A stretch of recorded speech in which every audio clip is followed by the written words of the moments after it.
भली दुनिया मूंखे केतिरो बि बुछड़ो छो न समझे, पर ॻाल्हि ॿुध, इहा मूंखे ई मुंहिंजे रब खे ख़बर आहे तां दिलि जी केतिरी साफ़ आहियां। हा भली न मञो पंहिंजे मुंहुं मियां मिठू इन्हे खे चइबो आहे।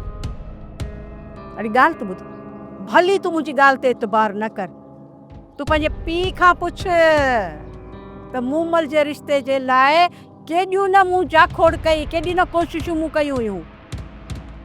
पुछीसि न पिणे खां, उनखे सॼी ख़बर आहे।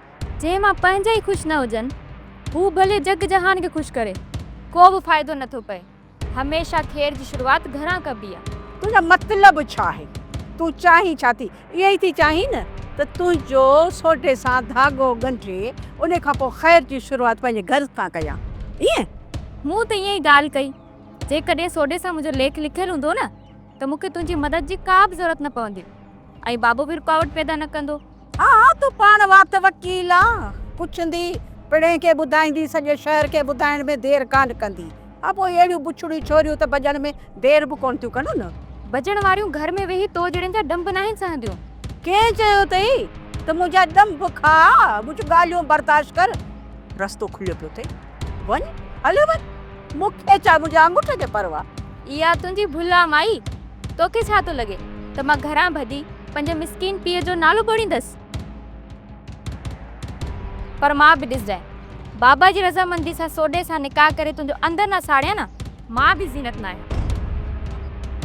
हल अंदर थी साड़े, अड़ी रुगो तूं ख़ैर सां पाइणजी थो वञ, और ॾिस त कुदरत तव्हांजा अंदर कीअं थी साड़े। पिणे खे तां ॾिसंदुसि, उनखे त अहिड़ी चूचड़ी ॾींदीसांसि जो यादि कंदो, हली आहे साईं मुंहिंजो अंदर साड़। वॾी ॻाल्हि करे छॾी छोरी, वॾी ॻाल्हि करे छॾी। मूं सम्झो हुयो त ख़ान बहादुर ने एसपीअ खे उपट मारे छॾींदो, पर हिते त मामलो ई फिरियल आहे। जेकॾहिं इहो एसपी हिन छोरी सां इश्क थो करे त पोइ मूंखे ॿुधाए त इहो ख़ान बहादुर कहिड़ो कंधु खणी जीए थो? हाकिम साईं, ख़ान बहादुर पंहिंजे पुट जी मंग कंहिं ॿिए खे ॾियण कीअं ॾींदो? इहो जेको इश्क जो चकर आहे न, इहो चङनि भलनि जूं वायूं बताल करे छॾींदो आहे। सरदार जेकॾहिं ईअं थिए थो, शेरोज़ खान वॾो अरिड़ो माण्हू आहे, हू कॾहिं बि चुप करे कोन वेहंदो। शेरोज़ छा कंदो? शेरोज़ कुझु बि नथो करे सघे। जेको कुझु करिणो आहे न, ख़ान बहादुर खे करिणो आहे। जेकॾहिं ख़ान बहादुर खे पंहिंजी इज़त बचाइणी आहे न त हिन एसपी खे ख़तमु करणो पवंदो। जेकॾहिं एसपी ख़तमु न थियो न त इहो वॾो गंद कंदो।